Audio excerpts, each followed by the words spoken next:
welcome, namaskaram to all the viewers.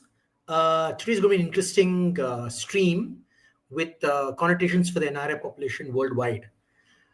Recently, I've seen a lot of issues that have popped up for the NRI community around the world, and I think the most fresh of in everyone's mind is the victory of Mamdani in New York. Related to those things and other issues that NRIs associate with their identity and the fault lines that go along with politics. We shall discuss that today with our guest, Munshi Shastriji. Welcome, Munshi. Namaste. Before we begin, I'd like to give my condolences to the victims of the horrific terror attack in Delhi.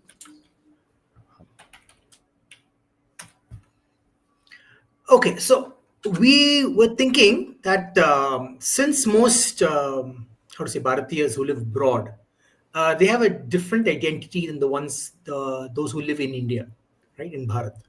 And they may have some issues which explaining their identity to the local population. And this changes from which part of the geography of the earth you live on. So I would like to start first with the understanding of the identity in North America, right? If you can give some ideas about how youngsters navigate that identity between the local and the ethnic or the cultural identity. Munshi. Yeah, I think the current generation is actually in a very interesting inflection point, right? So you have um, a certain subset of people who are embracing more of their Hindu identity, Hindu culture, right? So you have influencers, especially, who are picking up, say, music as a medium of expression, as an example, or art as a medium of expression, and sometimes even using yoga as a medium of expression, right? And they're expressing their more Indian or Hindu identity really well. And there's the other aspect of it, which is doing the exact diametrically opposite, where they're trying to be more uh, more westernized than the Westerner in that sense, and uh, they are actually clashing against each other, right? And you can see some of the manifestations of this in the way discourse is also held on online or among, like, the diasporic elite. um, and I think, given the entire political tensions going around in North America, I think it's also raised a lot of conversation as to, like, what do we as a diaspora group choose, and what path do we take as a community uh, at this point of inflection. Okay, so if I let me break it down to a more like bite-sized understanding of this conflict, right? So, for example, if you're a first-generation Indian, Bharatiya who lives abroad, right? You've first-generation Indian. You've just traveled there for work. You somehow keep some of your cultural identity, or you're more rooted to the cultural identity, but you somehow manage to work within the local environment. But when you're a child of a first-generation Bharatiya, your identity gets intertwined with the local people, right? So how does that parent pass on that lived experience to the child, or should the parent even pass on that lived experience, or should the child just on its own come to the conclusion of its unified identity? I think I'll put it this way, right? This is not new for Indians, especially. Like, if you are a linguistic minority, then there's a particular generation that understands the dilemma and the sort of difficulties that comes with, passing on your traditions, right? So, let's say if you're a Tamil in Maharashtra, then I think this would be quite a common conversation within your own homes as well. Like, okay, I'm Tamil, I have Tamil culture. How do I pass on my language? How do I pass on the richness of the literature that comes with Tamil language? I don't think this conversation is anything new for diaspora Indians, right? I mean, it might seem new for first generation Indians, rather second generation, naturally born Indian Americans or Indian North Americans. Um, but I think if they asked their parents, they would have had a similar conversation in their own homes. Um, the difference is basically, I think, at what level do you think about your identity, right? The Indian identity itself is sort of like a composite of identities. You have your local, your glocal, your linguistic, and your national identity. Um, Now, when it comes to, say, India, you're probably like bouncing between, say, your glocal and your linguistic identity, uh, right? But in case of, let's say, in case of, say, North America, you're bouncing between, say, your national, which is your American identity, and your international, or rather ancestral Indian identity. You're just looking at it from two different perspectives. Um, or rather approaching at the same problem from a different context. The other thing I also would like to state is that I think people underestimate how difficult it is to immigrate, right? One of the bravest things that you can do is move to another country where you do not have a support system. People also underestimate the culture shock that comes with such a move, right? And I think a lot of people, uh, the way they sort of cope with that culture shock can manifest in like the things you hold on to, right? The tiny pujas you do, the sort of like, um, the rituals you hold on to, right? I mean, these are some semblances of like, oh, this is what home feels like for me. uh, and I think that's something that's um, also being consistently neglected by the broader diaspora community. Like I'll give you some examples. As you were telling me what you were saying, I was just thinking of a few examples. So first thing, for example, the idea, especially in the West, where individuality is primacy over collective community identity, right? So things like youngsters may decide, I don't want to go to festivals with my family because it's not cool. It's not what everyone else does. Or I won't listen to my parents because the non-Indians basically are able to call out their parents and say, I'm not listening to you. Well, how do the dias or other things like um, I don't know, like what you see as uh, kindness and charity, but maybe in a place like California, where there's a lot of do live for yourself. You're like, I'm sorry, I'm not going to spare money for others. That kind of attitude, those cultural conflicts that one might see between different identities. How do Bharatiyas have to navigate that, do you think? I mean, it's it's tough, right? Like, one is that numbers tend to make things much more easily. If you're alone, then you have to do things by yourself.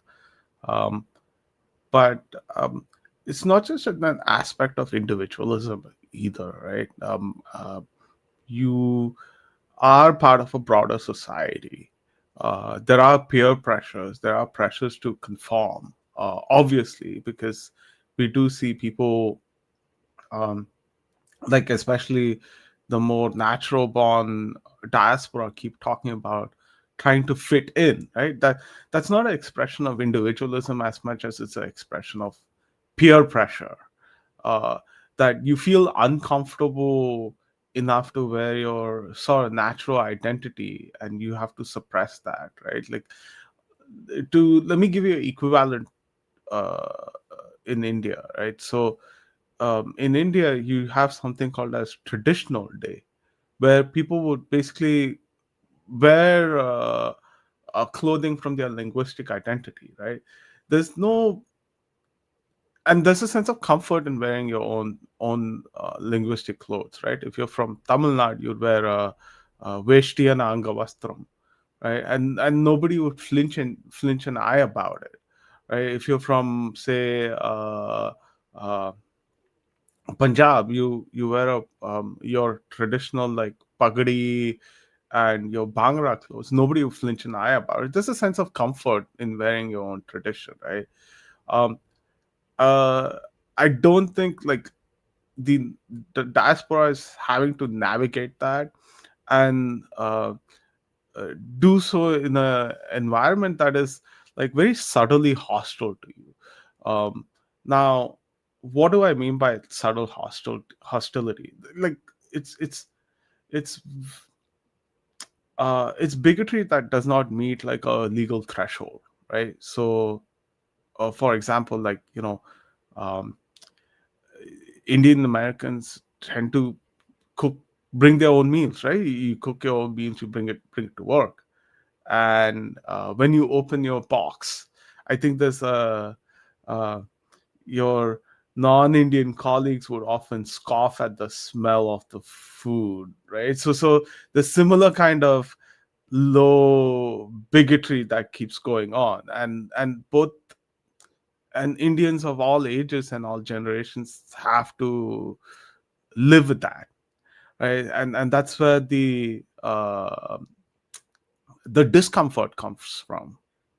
Uh, like it's not like even Singapore, right, where nobody would flinch an eye if you wear a vesti and angavastram on a Saturday and you're heading towards a temple.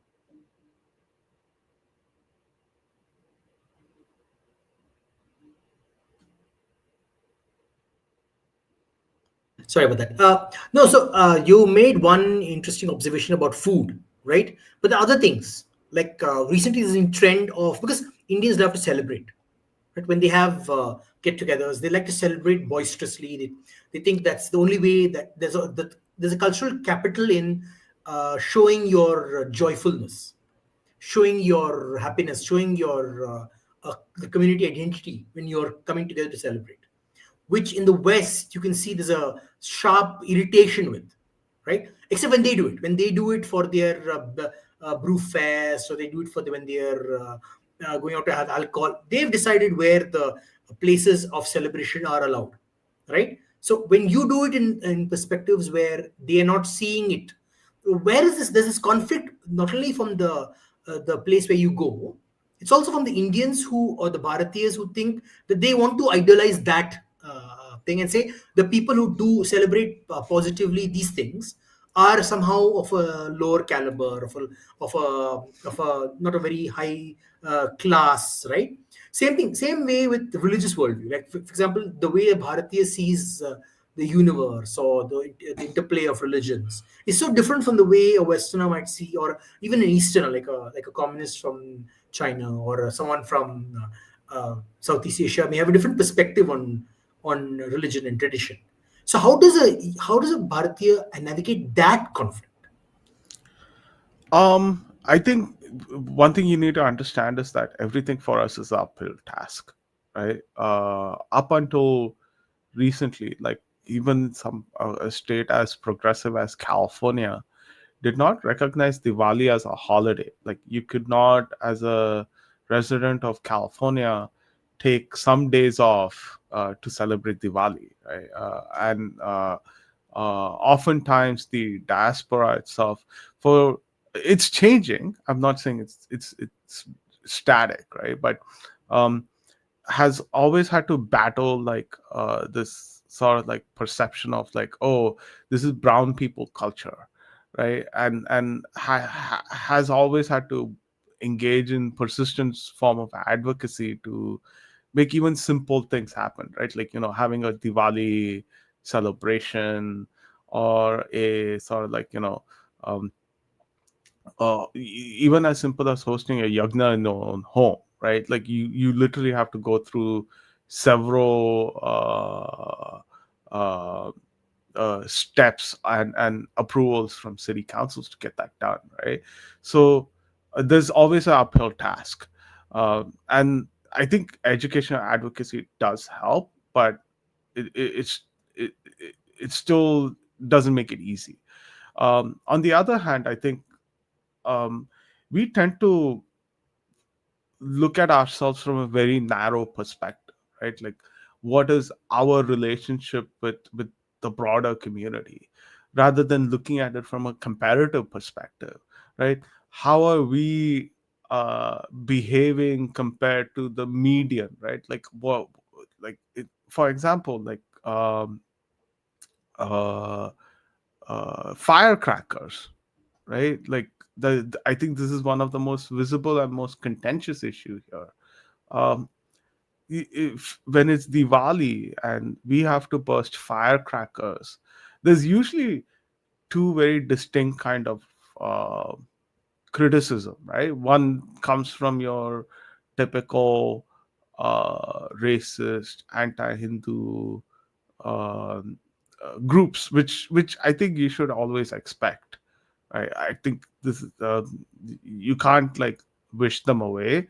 There will always be an element of a group that embraces that kind of bigotry. Um, but there's the other kind that comes from within the diaspora, which looks at celebrations like Diwali as backwards, as being very noisy for your neighbors, as being a massive nuisance, right? And I think this latter half is a little bit more dangerous, because what they do is, in their uh, let's say, passion to self-regulate, the passion to come off as like a ideal Samaritan in broader Western society, I think they go a little bit overboard, and they enable the prior group of bigoted people to come at the community with even more nastiness, right? And again, it's also a perspective of their narrow views, right? Like, they're looking at the community in relation to broader society, rather than doing a comparative of like, how does the Indian community compare to, say, Koreans or Japanese or Italians or Mexicans, right? Who also celebrate with firecrackers, with peace, and members of their community don't engage in bigotry against one of their own. Yeah, exactly. So you see, that's why I was coming. So, for example, there are other communities like the Filipinos, the Mexicans, right? They celebrate Cinco de Mayo. They celebrate Dios las Muerta, Day of the Dead. Then we have the Chinese people. They celebrate Hungry Ghost Festival. They celebrate Chinese New Year. Like, those are also quite boisterous and exciting festivals, but they get no flack. Like, they get no pushback. Suddenly, I don't, and I feel like the Indian community overall worldwide rarely takes up the cudgel, saying you cannot talk to me like this. Like, even the elders of the community rarely step up and say this is unacceptable. They seem to tolerate it. It's something fundamental about the way we are raised, or the way our communities have integrated, that causes this to happen. What do you think? I think there's a bit of generational stuff as well, right? Like, so if you talk to some of the older gentlemen, I think they're just sort of like content with the way things are, right? Because you have to realize is that they they have faced worse than what we have, right? The freedoms that we enjoy today is a result of their persistence and uh, to some extent you could say also satyagraha, right? Ju- like, I mean, you have to be persistent with city hall to get approval to basically celebrate Diwali, or you have to persistently advocate to get like a state to recognize Diwali as a valid statutory holiday. uh, so I think that there's a sense of like lull that comes, like, okay, I've achieved something. um, uh, and thereby, like, okay, we've come this far, so this is like a sort of like a mildly dismissive attitude, like, okay, this is nothing compared to what we used to face. um, um, for the younger situation, I think it's just like there are some peer pressures going on, right? Like there's some peer pressure to conform. Uh, there's also this, I'd say, identity crisis as to how do you embrace your Hindu side, right? And I think this tension's always been there within the community. If even in India, I'd argue even in India. No, but the fundamental question I was asking is more like I understand this the individual inability to I mean, or not the inability, that's the wrong word to use, the the practice over time to uh, do it through perseverance rather than through activism, right? I get that. I understand that you do well if you keep your head down and you maybe use other tools, not necessarily go around screaming and shouting. But how are the other communities who are also reasonably newer communities with limited political purchase? How are they able to navigate these same challenges without having the problems that we face, right? Because I feel like at some level, like let's take for example, you said Diwali, right? If you look at the percentage populations in California, the percentage population of Asians is around the same, like all different groups, right? But you will not see a Vietnamese saying, or not a Vietnamese, a Chinese person saying, it's okay if you don't allow me to celebrate Chinese New Year without a fight. They take the step, they take the ability, the thing to fight, they fight forward. And they don't use leftist talking points, they talk about cultural pride. You say, this is my culture, and you have to acknowledge it because I'm a large enough population. Or, for example, in Silicon Valley, there's so many Indian CEOs, right? Why don't they use their cultural capital or personal capital to allow for these things? Because at some point, just earning money is all that matters. I'm sure other communities also want to earn money. Why don't they have a different perspective? There are a couple of ways to look at this, right? So one is a sense of duty, and is the other one is how do you express that kind of cultural capital. Um, so can you expect, say, the CEO of Google to say something about Hindus? Um, I would say probably not, right? Because he has Pichai being, despite being a Hindu, has a more fiduciary duty towards his board members, and his board members might not approve of him making such a statement. I think that aspect needs to be understood really well. uh No, but but the I'm sure there are people of other religious denominations who do put forward their perspective. I think um that is a that they somehow feel they are free to do it, but the Indians are like, let me keep my bide my time and not speak about it. I think that is a ye- reality.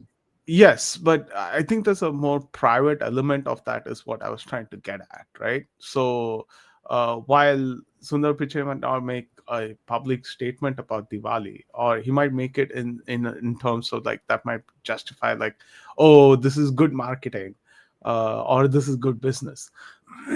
Privately, I think, like, if you ask Googlers or ask people who work in the valley, like, they have like their own grand Diwali parties over there. So I think there's like, you could also say it's a sense of perception, right? Like where uh, how and where celebrating certain traditions and rituals is acceptable, or or in which domain you want to do it is acceptable. I think the broader community needs to have this conversation about, like, uh, um, whether it is good it is a good idea to basically consistently keep our culture within the private domain, right? Or whether it is important for us to maybe make it a little bit more public and carve our own space, right? Like um, after all, like, I mean, every other community has had to carve a certain kind of space for themselves, including, say, the Chinese, the Vietnamese, uh, the Africans, etc., etc. I mean, like, uh, if you go back maybe several decades ago, you, even the Chinese community also had difficulties celebrating something as simple as Chinese New Year. So I think No, but as a community, we finish. should we should we should prepare for such kinds of contestations. So there's one more aspect that I was found very interesting. So I was looking at the different ways in which or religious leaders of particular denominations interact with their community, right? So the Catholic Church, or the Monsignor, or the Cardinal, or the local the bishop, the parish, right? They feel comfortable going forward and expecting certain contributions from the population to the forwarding of the faith. They expect it. They literally they go and they freely they have no issue with going up to politicians and demanding stuff, or going to what do you call it, economic leader and demanding stuff. Same with maybe the Buddhist vihara might have the same concept. When the Dalai Lama expects Tibetans around the world to contribute to the political cause of Tibetan freedom, autonomy, or when maybe Chinese. I'm not sure what the connected similar thing that Chinese traditionalists have for the temple, or when Jewish rabbis expect the Jewish community to contribute. This this forwardness of the Indian clergy or the Hindu clergy is not there. I have observed. They tend to reserve themselves to the fact that when you come for services, they will give you services. Beyond that, that's their duty. And have you noticed this pattern or this difference? Um, yes, I have. Right. I mean, our religious leaders have always been politicized. Like, it's not new, right? Like, generally we try to keep them away from the realm of politics, and probably for good reason. Uh, Yeah, and but then I think how do the Sikh gurudwaras or the Jain they also are very politically active. Like they're very astute. Like they demand Jain food. The Sikhs demand Sikhs Sikh rights. Like for example, being able to wear a turban, be able to wear a kankha, carry a kankha, all that stuff. Like these things they demand, right? But the similar dharmic faith, like they are able to demand it, but the Hindu faith is not doing it. Like there must be something particularly problematic, or not problematic. Okay, I won't say problematic. I'll say that the religions have abandoned their duty to the community. I okay. feel they have abandoned it. I I think Yeah. I want to make a little bit of a distinction between Sikhs and Jains, right? So you don't see Jain religious leaders making demands about Jain diet, right? Okay. I think that distinction needs to be understood. Jain Okay. organizations do, Okay. um, but Jain religious leaders don't. With respect to Sikhs, I think again it depends on where you are. So if you're in the US, then I think they just latch on to the Punjabi identity over there, right? And that itself brings its own sort of lobby. Now Sikhs in California, they go back all the way back to like the 1820s and all that, so they have a long history in that place. um, where Sikhs in Canada, they latch on to a historical grievance really well.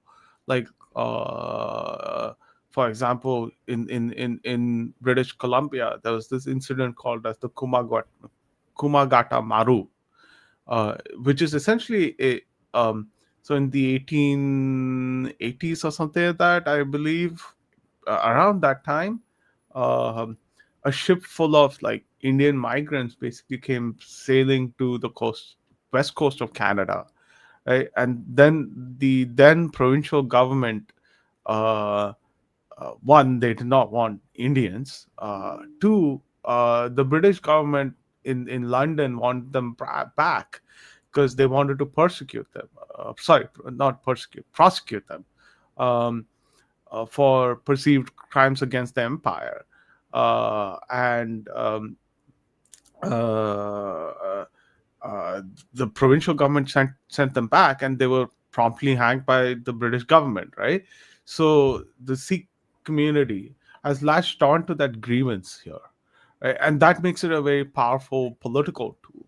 Um, when it comes to, I think Jains are a very interesting case.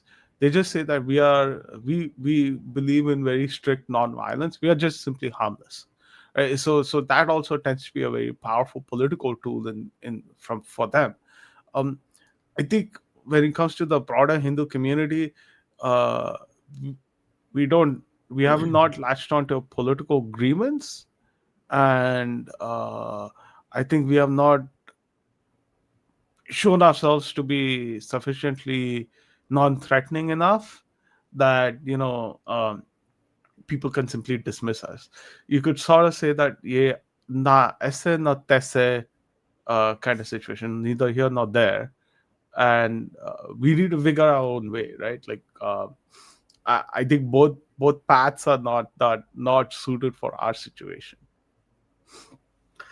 Okay, so in relation to that, do you think there are any unique intergenerational conflicts that you have observed, especially in the Western world, where that come to your mind that you're very curious to discuss or deep dive into?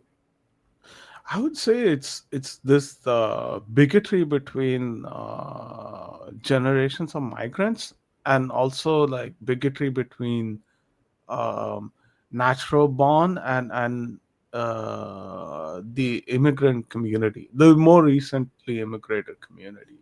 I think that's something that we don't discuss, right? There's a lot of condescension that goes on, very subtle insults, very subtle bigotry, uh, this sort of like hyperventilating of like uh, uh, m- exhibiting bad behavior as a group trait rather than individual circumstance or a even sometimes a systemic issue, right? And I think I can give several examples on that front. Please do, please do. Yeah, so I think not a couple of months ago, right, we had this huge trend of uh, obviously illegal Indian truck drivers crashing onto cars and etc., right?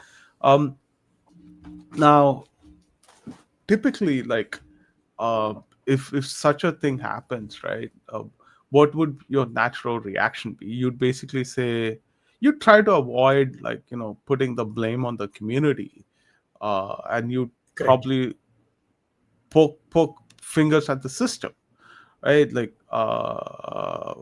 one is the person is illegal, second he's illegally driving a truck, third if he's illegally driving a truck he's not well trained.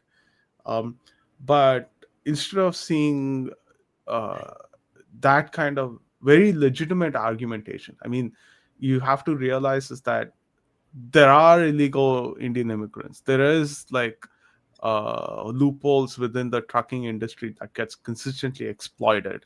There is an issue of enforcement. You avoid all that, and then you basically say, "Oh, people in India drive this way. Hence, like this truck, it is obvious that this truck driver would also crash into other people.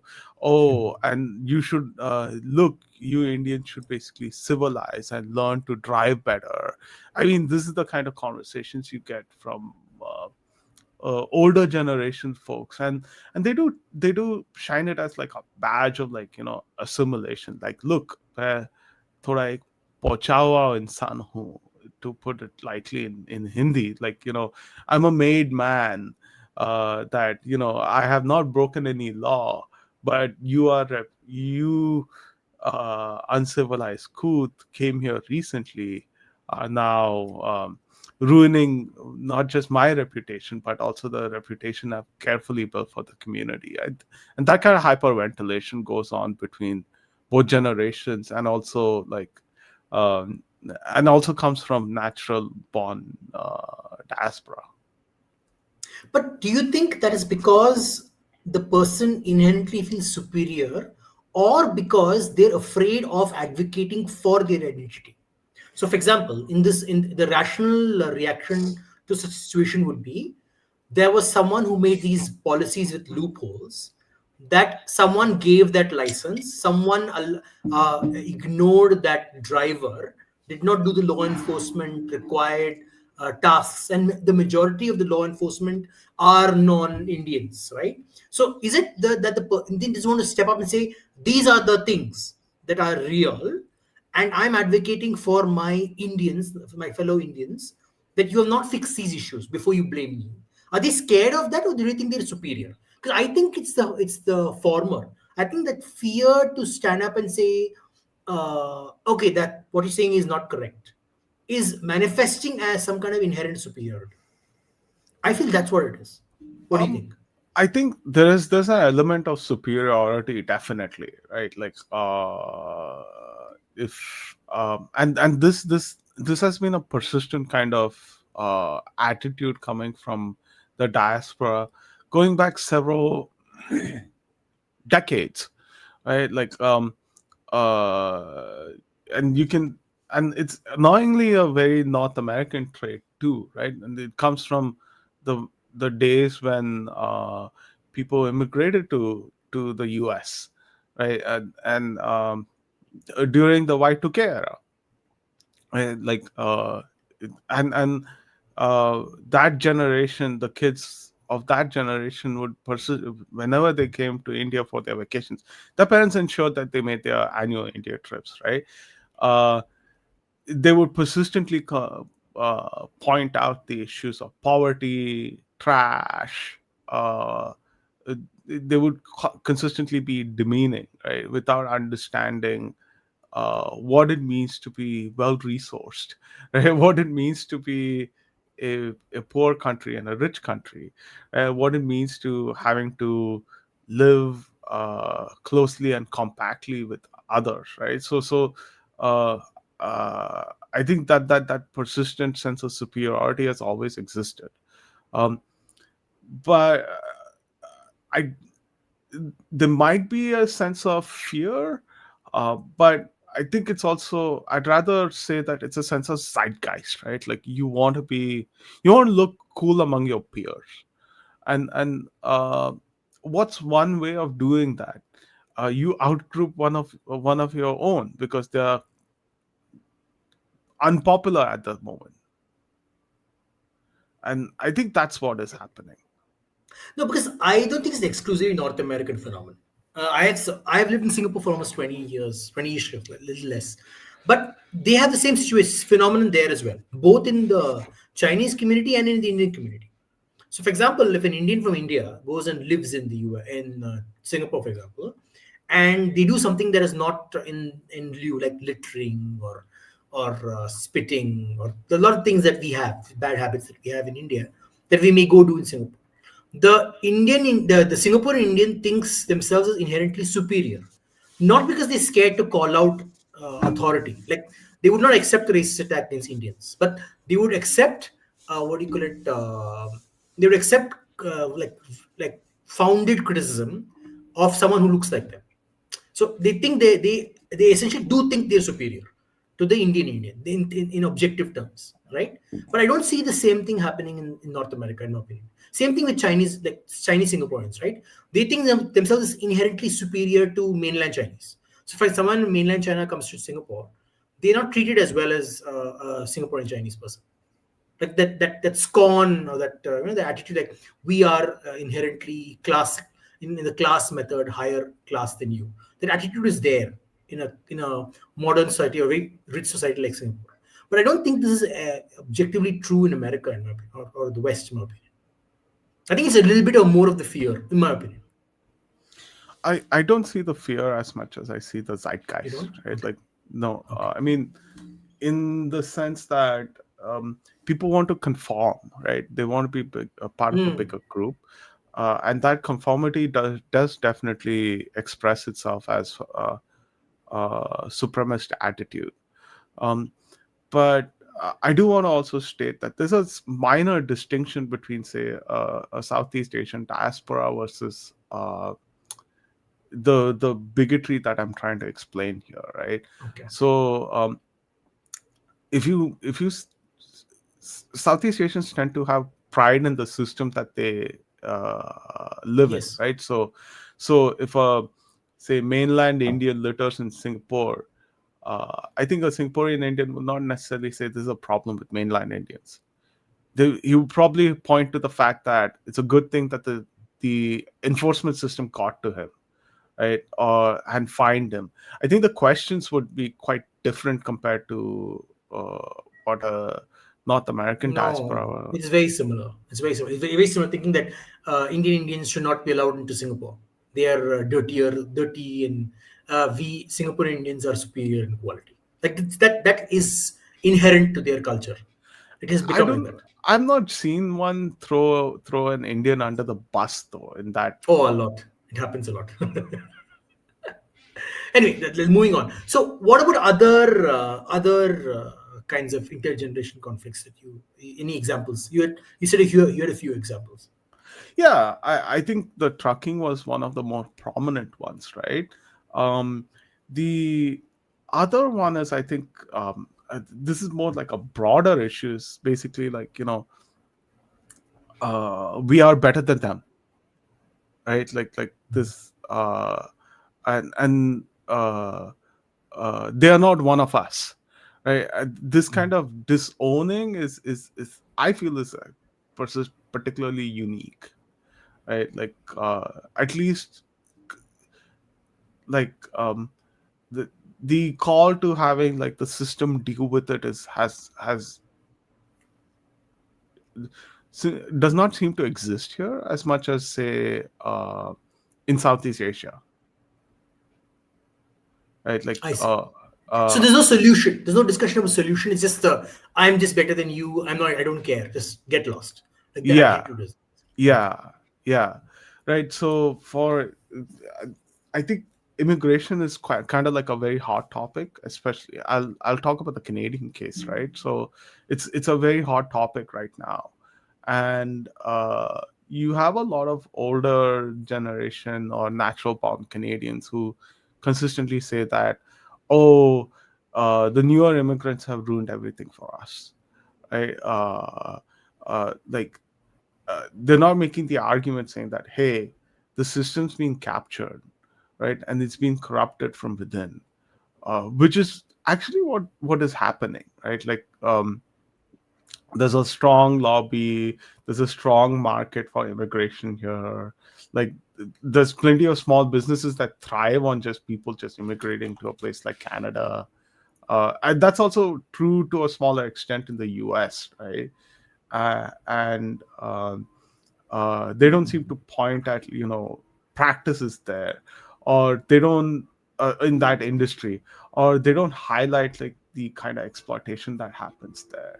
Instead Correct. they simply say that, oh, this is all a newer immigrant problem, uh, without realizing that it has happened in their parents generation, and they have basically successfully advocated for it, or use the system to basically clean things up or keep things like safe, not just for the newer folks but also for themselves. uh, like at the end of the day, like if you take a Southeast Asian, right, like even in their soft bigotry, there's still a sense of ownership, right? Okay, you are a mainland Indian, right? Sure, you did litter, but I'll teach you how to not do that, right? Because it's good for you, good for me. um that's missing. That is I see. missing, right? That sense of ownership is definitely missing, right? It's and you can see that manifest in like the issues they bring out, right? Whenever you heard an Anita Anand or a Ro Khanna bring up the issue of e- e- human trafficking, right, or bring up the issue of um, temporary worker exploitation that goes on in on both sides of the border, Never. right? Never. But there's always like they're ever ready to bring up Palestine. Right? So No, no. Even with respect to the Indian, forget about Palestine. Even with respect to Indian community, right? Their perspective is one of what aligns with non-collaboration. See what you're. I understand what you're trying to your frame. Your framing is collaboration versus villainization, right? What they do is villainize the new immigrant, not trying to create a collaboration between the former immigrant and a new immigrant and bring the society together. Is that, am I understanding that correctly? To some extent, yes. And let me also give you another example, right? So in North America, especially among the Punjabi community, uh, there is a very nasty and persistent extortion crisis, right? And it's been going on for several years. Law enforcement has not taken it very seriously. Now, even though we have a lot of prominent uh, politicians, right, and activists, uh, uh, like really really famous activists, right, like they're embedded within the political scene, but there's no, it's not an electoral issue, it's not something that's worth pursuing. Instead it's been dismissed as saying like, in Canada it's kind of fashionable to basically put it on Lawrence Bishnoi instead of um, looking at the broader problem as a systemic issue, right? Which is like, it's not just Lawrence Bishnoi, right? There's Mexican cartels that's involved. There's Chinese triads that's selling fentanyl and that's involved, right? So um, it's it, there's a sense of like,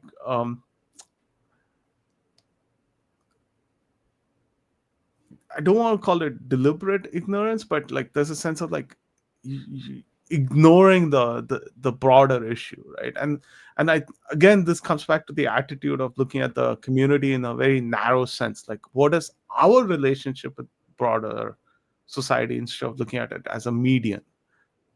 Right? If you looked at it as sort of like, oh, what is what is the average Indian problem versus in relation to the average Chinese problem, in relation to the average, say, Mexican problem, and seeing the median among commonalities between them, like just looking at it very individually, and that's the problem with the diaspora actually.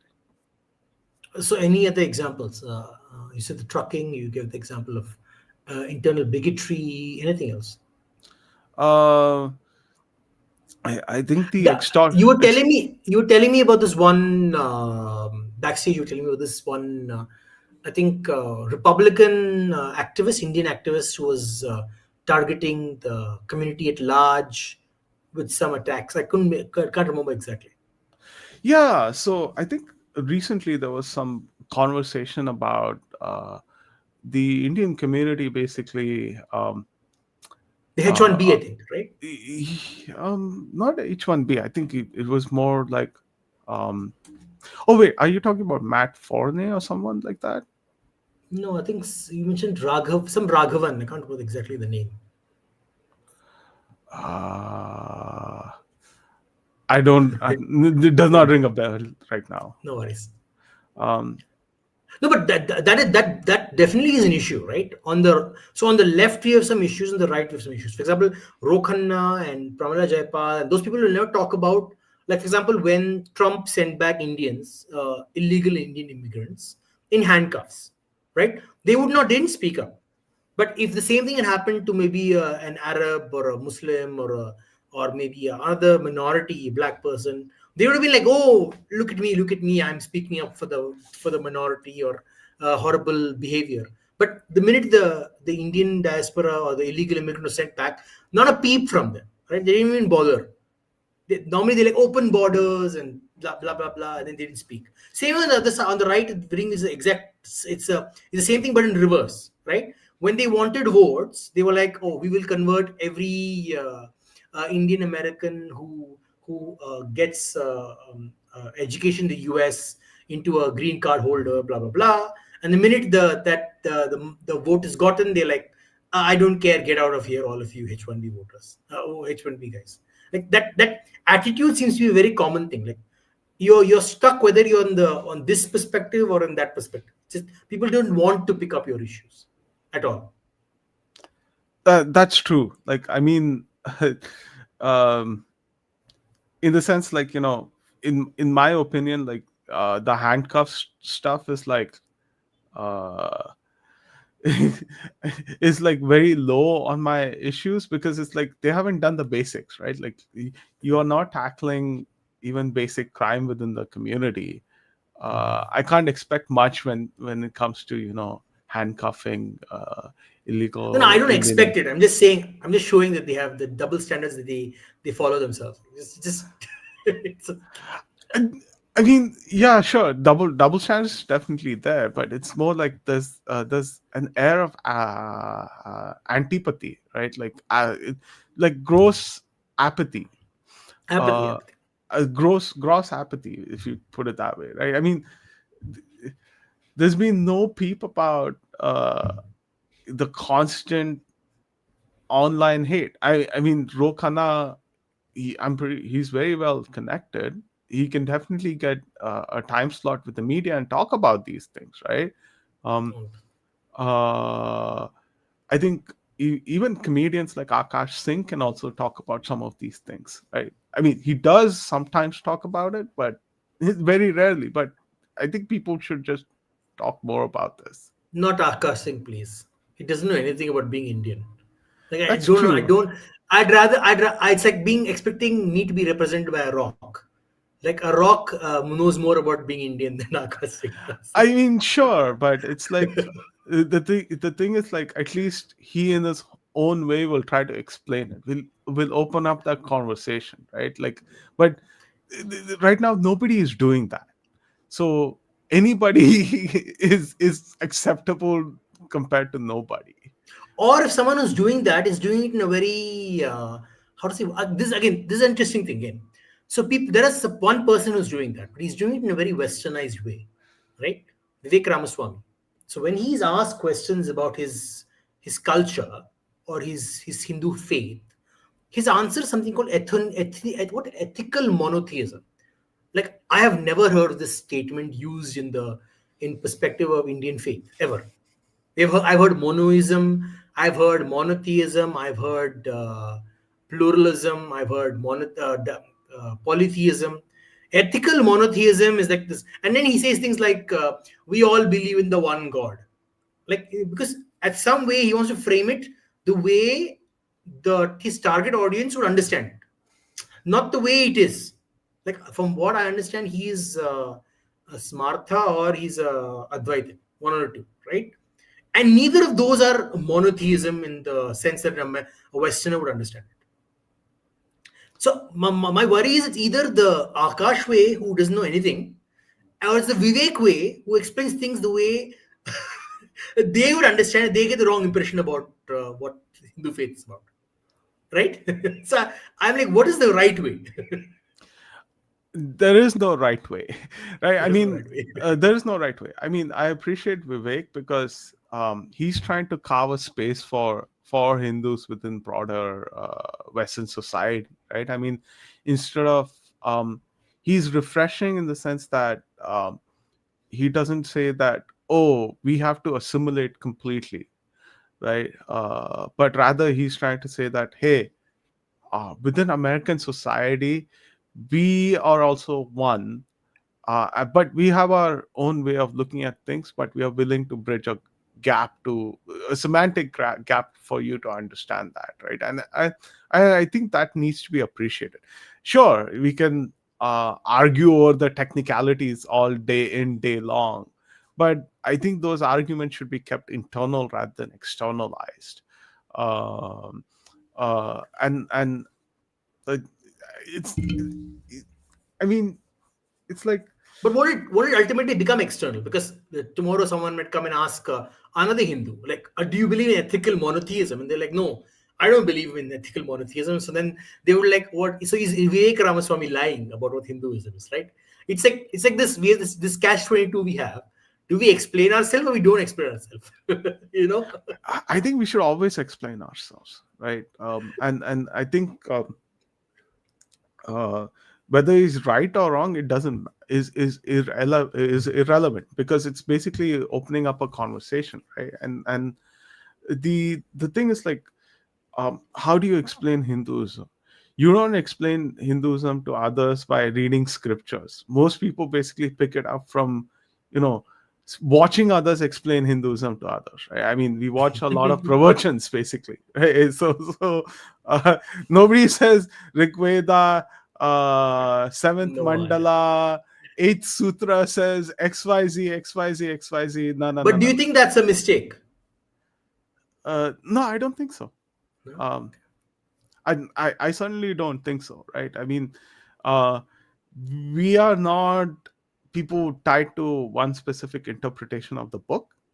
Right.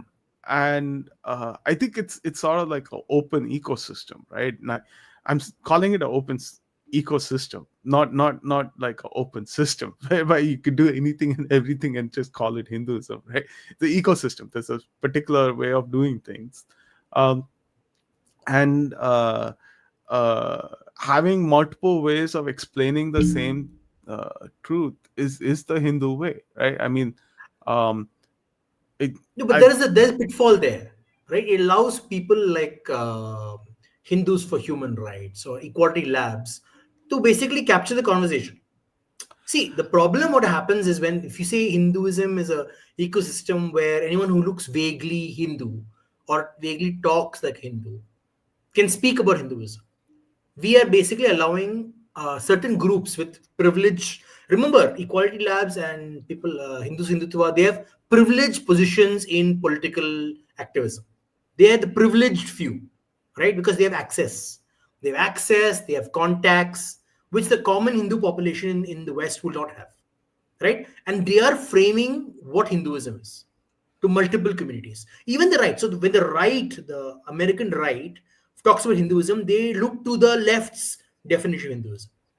Have you noticed that they, whenever they want to talk about Hinduism, they go right back to what the left defines in Hindu, because those guys have privileged positions of power in explaining what Hinduism is. it's not an ideological position, right? Like that's what makes the sort of unwitting collaboration between the Hindu left, or I would say the Indian left, and the American right is, right? Like, I don't, if you put these two people in a room together, I think the American right would have very nasty and choice insults for left, right? I don't think that bigotry goes away just magically because they're like they've got, say, anti-Hindu arguments. It's No, more I like get that. they're just But my using them question as a is, tool. exactly, but my point is we're allowing them to be by using them as a tool because we're not able to articulate a clear entity what Hinduism is for the broad audience. I think Don't you think? sure, there's a naive person. Sorry, I'm calling it naive because I'm a little bit realistic about this. There's No, that it's naive concept that you could just like talk your way out of situation. You can argue your way out of situation.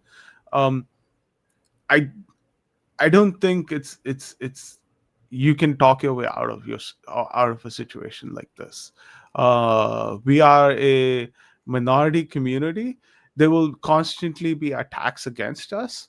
There will constantly be groups that will try to pull us down, and there will constantly be uh, organizations that will fund initiatives like Hindus for Human Rights or Equality Labs to demonize the community. I mean, that will, for me, in my perspective, that will unfortunately be a permanent feature of our community. And I don't think that's unique to just the Hindu community. It's you can see this for Jewish communities as well. Like, they have a much more uh, uh, uh, um, more consistent problem of like people hijacking some of members of their Orthodox community, and also having like similar organizations like Jews for Palestine or something like that, right? I mean, it's not unique to uh, uh, the Hindu community. I think we should just accept it as like this will always be there. We always have to arm ourselves with arguments, and we should be prepared for ebbs and flow of bigoted tensions going up and down. Okay, so speaking of walking into an identity, I know there is a way to walk into a mayoral election and winning the post of mayor. And we have a friend in the Indian diaspora. I know I'm not sure, Mr. Mamdani, how he walked himself into. Suppose he talked himself into a mayorship, right? He talked himself into like framing it very well, and he became a mayor. Like I was observing social media, framing him as the first Indian Muslim mayor of New York. Like I'm trying to figure out how he's Indian in the first place, because to me an Indian is someone who basically talks about Indian culture, not just dances Bollywood, like plays a Bollywood song and I don't know, quotes Nehru. That's not Indian. Like I'm sure Martin Luther King could have quoted Nehru. That would not have made him Indian, right? Or maybe some what who's the black Will I Am could have played what do you call it, Dhoom Machale.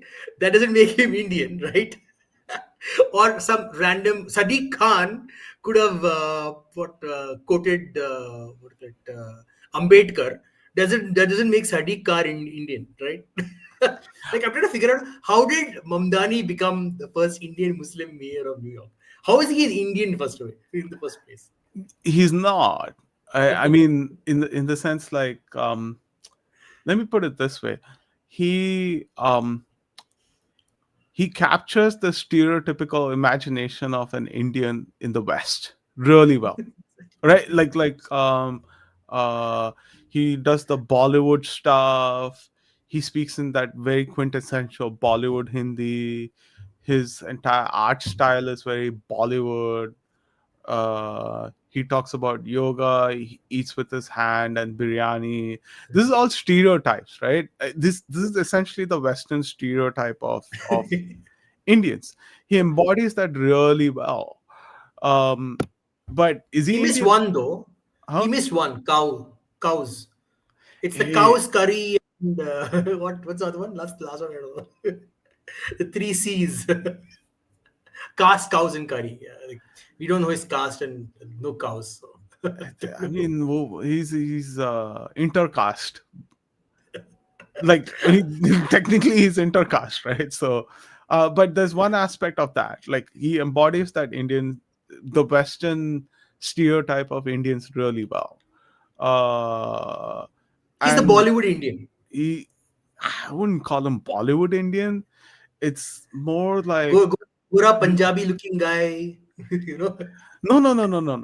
He's more like your Dev Patel Indian sort of thing, right? Like in the sense, like if a I Hollywood think Dev Patel will be producer, very angry if you with that comparison. yeah, I legitimately, because I think he does embody the Indianness really well. But a topic for another time, right? But um, if I were a Hollywood producer and I was producing a Bollywood movie, and I was casting a hero for that Bollywood movie, I'd basically employ Zoran Momtani, right, as a Hollywood producer.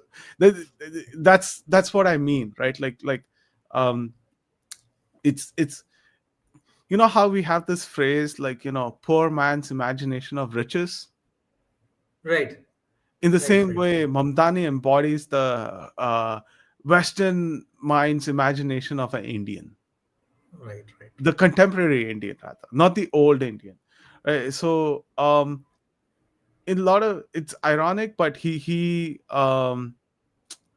uh, he's not that different from Nehru, right? Nehru would Hmm. often show, like, yeah, Nehru would basically often take his guests and show them the very stereotypical Indian, the snake charmers, the the Taj Mahal, right? The very typical stereotype that you would the expect a politician. curated, the curated version of the Indian.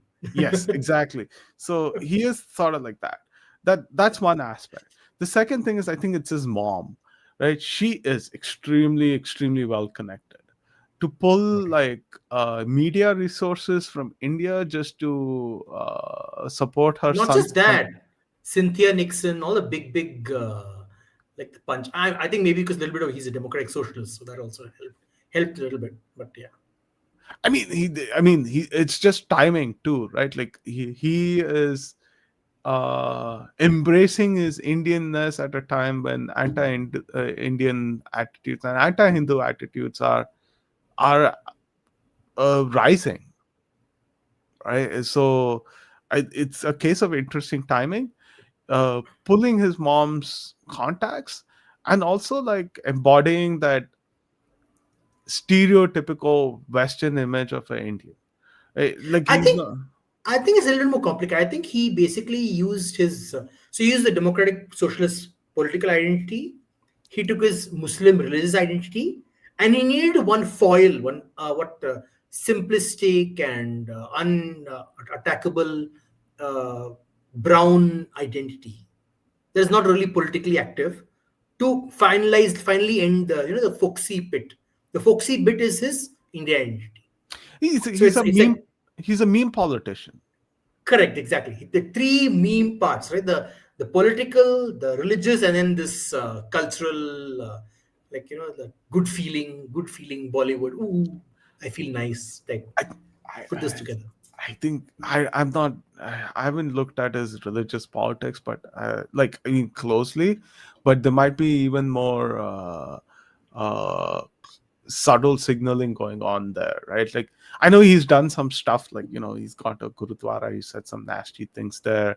He's gone to a mosque and said some stuff, anti-Semitic stuff there, No, but the fun, forget about that part. He went to a Hindu temple and he attacked Hindus in India. Like yeah, yeah, yeah. I did not see coming. He Yeah, went to the Hindu temple and there he spoke it. Like I was like, that shocked me. Most politicians will go to a religious place of a particular community and not attack them. Right? He won't attack that group there. But he attacked them there. Like I was really surprised. That shocked me. yeah, that again is the problem with progressive politics in North America, right? It gives you sanction to do whatever you want uh in No, the but name of they progressive. would not go to a black church and target black people. It would never happen. Yeah, I mean that's the They would again. not go to a Latino church and target Latinos there. They won't go to even a white church. They won't go to a white church and target white people. It's That would because not be like allowed. because Indians are not the oppressed people, But white people are not the oppressed people either. or But Hindus they are will not the that will not be tolerated either. Hindus are not the oppressed people. I mean, progressives don't go to white churches. I think Bernie Sanders would have gone. He would No, not he have done does. that. He does not. He goes to a synagogue. Um, he attends like church, politically, what do you call that? Beneficial church events, but he doesn't go to uh, church particularly. Hmm. Fine. So then the final bit is that a lot of Indian Americans seem to see themselves in Zoram Mamdani. I don't understand why. I'm not able to understand why they see themselves in him. It's the media side, guys, right? I mean, and he also, like I said, he also embodies that Western image of a Indian identity really well. And this is coming at the time when you have people from within the community saying you need to be less uh, immigranty, or the term I basically use is fobby, right? Like fresh off Hmm. the boat. Right. That you need to hide and bide your Hindu identity, right? And I think people are latching on to that vacuum. They're like, we're done with this kind of hiding and biding, and it's very refreshing to see someone like Mamdani embrace it, even though we all know what he's doing, right? Right. It's a sense of message that you, you can't be in this like constantly assimilative, constantly be like Naipaul's like mimic men, because ultimately it does create a whole set of like uh, it does inject a identity crisis within you eventually. No, but my question was fundamentally that see, when you're going to black neighborhoods, you're promising them less strict policing. You're going to the Latino neighbors, you're promising them not being deported. You're going to the poorer white neighbors, you're promising them reduction in their costs, right? But he got the Hindu vote, or the New York Hindu vote, with no promises and no effort, I'd right? contest That that is, actually. oh, Uh, okay. What did he I'd promise them? I mean, I'm not sure about the Hindu vote per se because Oh, you his think he went to Cuomo? huh? You think he went to Cuomo instead? I mean, Mamdani underperformed if you think about it, right? So he got I agree. barely 51, 52%, where I it should agree. have been like 60, 65%. And he barely got about 50% Asian vote, where it's typically around 70, 80%. I agree. So I'm not sure about the Hindu stuff, right? Like you have to realize is that um, Hindus in especially in North America and especially in New York, they're one among other minority communities. There are also one among other advocacy groups. So, for example, like Mamdani was really popular among transit advocacy, right? Like because he was basically like, I will support transit expansion. That people just ignored everything else he had to say. I'm like, I don't care about religion. I think religion is shit anyway. But he's talking about building a new subway or bus or anything like that. So um, I think you have to realize that there are other groups whose attention he's also trying to attract. Um, so it's a very tough situation, right? You're not like a clear majority, and you have to learn to basically like negotiate and make your way through this. And I think the diaspora can learn from the Indian mainland counterparts because we've already been through this. Sure. Okay, I think we have a question. Can you just put it up? There's a major problem in Hindu diaspora, Hindu parenting. Parents think teaching Hindu scriptures to their children is useless. Instead, getting the best grade is the only aspiration. No sense of identity. What do you think about this? um I think teaching Hindu scriptures to children is also useless. I'm just kidding.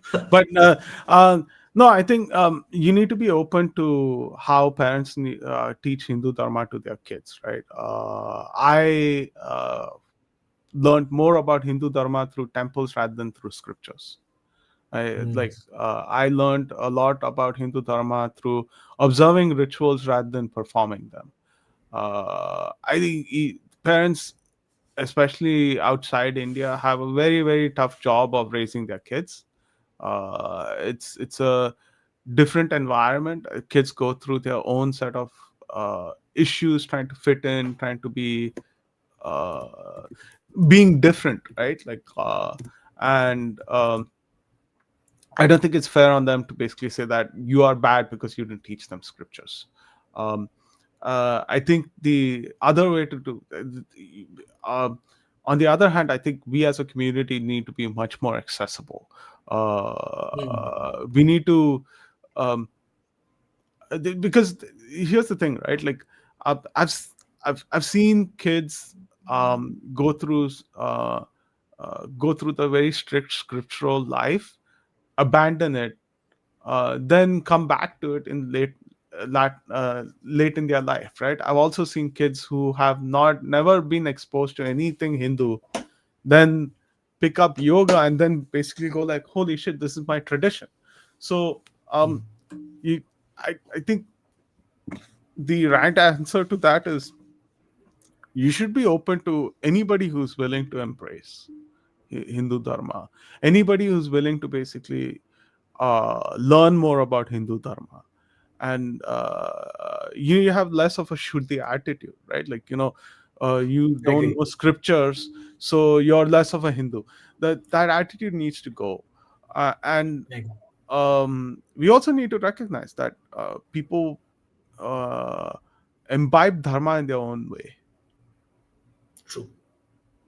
No, no, I agree with that actually. I think that's the, and I guess the gist of what you're saying is each parent needs to create his own style or his own style of her own style of explaining dharma or tradition to their kids. But they should take an interest in explaining tradition to their kids. They should not like just abandon their duty. I Just mean, take understand what your kids need and work towards that. Right? they're all doing the way they can, right? I think Mm. uh, the most just look at Amar Chitrakatha's sales. They have one of the highest profit margin sales outside of India, and people Mm. don't buy individual books; they buy whole book sets. So I think that itself should give you an indication as to, like, the parents are interested in passing on Hindu Dharma to their kids. um, how they do it is a question for their own individual situation, and that's something that, I don't think it's right for us to basically go, like, impose on them on that. Rather, No, I uh, agree. it, we should make it much more easier for them to do it, and some of that is happening, to be honest, right? Like, and we should recognize this, right? So, for example, Mahavata Narsimha, right? It compared to Balaganesh, that is really good animation, right? That the storytelling Yes. is good, the animation is good, Very good. what they're trying to teach is also good. Or upcoming, Bahubali Eternal War, I'm very excited about that, right? Um, so uh, or um, There's this wonderful children's book that I read the other day. It was written by a Californian Hindu, Hmm. illustrated with this American wife, right? And it's it's a simple story, right? It's a more child-friendly way of the Ganesha Ekadanta story, basically, where Ganesha broke one of Hmm. his tusks, right? It's very cute. Um, so Yes, yes. there are people trying to make things much more accessible, uh, and scriptures is not the only way to teach Hindu Dharma. I agree. I agree. Not everyone is that's the point. Hinduism was not meant. I completely agree with you there as well. Hinduism is not meant for everyone to learn it the same way.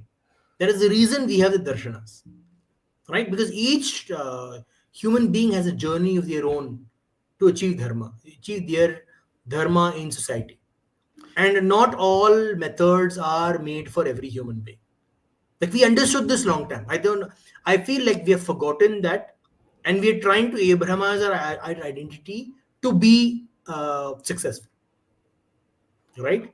But I think that it's a different from what I was asking earlier. Like, so for example, when Vivek Ramaswamy talks about his identity to the population, would it not be better if he said there are many ways to be Hindu?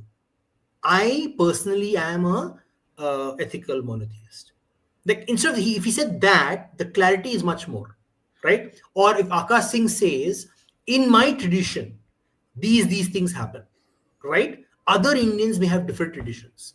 If that is made, if when the people who represent us make that clear, the amount of difficulty for other Hindus to boldly speak their mind might be better, in my opinion. What do you think? I think that is already happening, right? But it's happening at Okay. various levels, and I think we don't see that. We don't. So, for But should we example, not see it? For example, when for some young child who does not see that, but he's only seeing one, like you see a lot of people are going after Vivek Ramaswamy right now, right? Saying he's pandering to the Christian right. He's trying to make Hinduism like Christianity. Like some young kid who may have a similar identity is suddenly being attacked. Should we not stand up for that one young kid? What do you think? I mean, we should. Um, Hmm. Definitely, you should, right? And you should you should stand up for any kind of attack on any Hindu as well. Um, Right. but what I'm trying to say is that, why why put it on just Vivek Ramaswamy? I agree. Like, why should see? he's trying to explain Hinduism to a particular group, right? That is his constituency. He might have a particular style of saying that, and that's perfectly fine. What's stopping you from making a Correct. similar description of Hinduism or Hindu Dharma? I mean, Hey, um, there are people who do that quite often. Like, for example, Swami Sarvapriyananda of the Advaita Vedanta Society, right? Like, he attracts huge crowds, right? Like, an event in uh, in a Catholic church by invitation by the Catholic Church. Uh, was sold out. It was, I think, about 5,000 people or something. That the church never had that kind of attendance, and the online event had about 10,000 more. Right, so like, people do talk about it, and they do have conversations about these things, right? Um, but it happens at a certain level. Uh, Vivek is talking to his constituency at a certain level. Uh, I think it's up to the rest of us to also be more comfortable to talking about these things. Right? Like, uh, everyone needs to be a dharma ambassador. yes. Trademark Hindu American Foundation. I mean, they're doing more of it now. I think it's a little. It is. I felt like it's a little reactionary. Even the formation of Kona, I think it was like in reaction to what was happening to Hindus. It was not like, oh, we need an identity, we need a activist group. But I mean, I'm not criticizing. I'm saying it somehow came from that, right?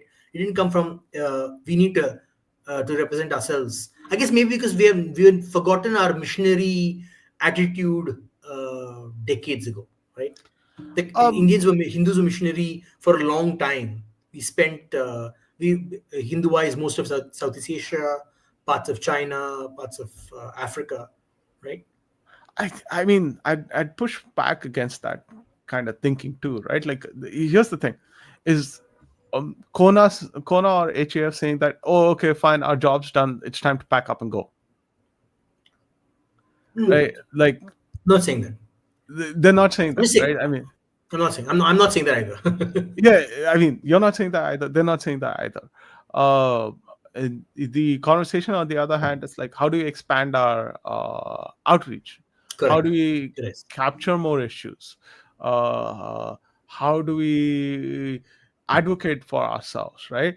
I mean, does it really matter if they were reacting to something or not reacting to something? No, no, it doesn't uh, matter. Doesn't matter. right, so uh, uh, that's the point, right? Like, if you think Right. about it carefully, like, almost everything that uh, the current situation we are in has been because of reactions to something or the other. So I think it's Right. fine. Like, okay, maybe we didn't think about it proactively, that's okay. uh, Yeah. Yeah. are we taking care of it? Yes. uh, are we ensuring that, a repeat of this does not happen again? We are trying. uh, Yes. and are we trying to work and expand rather than compete and subsume other Hindu forums or established Hindu advocacy groups? No. So I think it's important to see that aspect rather than basically go like, hey, you do not think about this ahead of time. Oh, why Correct. are you being reactive right now? But I mean, that's very useless. I wanted to be provocative, so I. Yeah, I know. That's very useless, right? You're not helping. You're being the problem instead of bringing solutions to the problem. Sure. Okay, so let's end the stream with this thought, right? What can we do? What can the Indian diaspora do in the next, like the plan in 10 years' time, that you think the main key points that they should focus towards? I think they need to be more empathetic, right? Like, I think we have a tendency of self-flagellation, Hmm. and that needs to stop. The diaspora has a tendency of being very condescending and very insulting. I think that needs to Hmm. be a non-negotiable. Like they really need to stop with this attitude. And yeah, it's like, sure, there's a specific way of nudging people to adapt to a particular situation or society or environment. I think they should quickly learn how to do that. Like we have this term called as ek paddat, right? There is a way to do of doing things. uh, they rapidly need to understand. And um, also, I think the diaspora needs to do some comparative research. What has happened to other communities, right? Like there's this tendency within the diaspora to be more Western, more Christian, and that is as a way to guarantee some form of safety. uh, I think if you read about Japanese internment, you might come out surprised, right? No amount of being Christian or being Christian adjacent Yes. uh, prevented that Save community them. Yeah, or yeah. saved them from internment, right? Like in California, for example, 30% of Japanese were Christian. In British Columbia and Canada, it was close to about 60%. So I think the community also needs to understand this aspect, is that there are limits to assimilation. And where there will be situations when immutable differences will be used against you, and you do need to prepare for that. Like it's that you can't just Like simply Dinesh D'Souza. yeah, like Dinesh D'Souza. I mean, there's you if MAGA decides that they've had enough of brown people, it doesn't matter that Dinesh D'Souza is like a um, what The Goan best Catholic Christian ever. Brahmin, Goan No, no, Catholic no. The best. Brahmin. He's the best Christian ever. Yeah, it doesn't matter if he's the best He's Christian the most ever Christian Christian. It doesn't or he's matter. out Christianing MAGA. None of that matters. He's just brown to He's them. out. He's out Christianing Trump. Yeah, like whatever. But um he's brown to them, right? That needs to be fundamentally understood, right? Like Yeah. you can't outsource, quote unquote, your brown problems to white people. You have to own them, right? You have to bring solutions to them. You have to also protect your own community. You can't simply constantly throw them under the bus. Absolutely. Okay. Thanks so much for this conversation, Munshi. This is really entertaining. We should do this more often. And thank you, viewers, for going through this journey with us. One and a half hour journey. I hope you got some value out of the conversations. And if you have any suggestions, any questions, further questions, please do put it in the comment section. Thank you so much. Take care. Thank you. Namaste.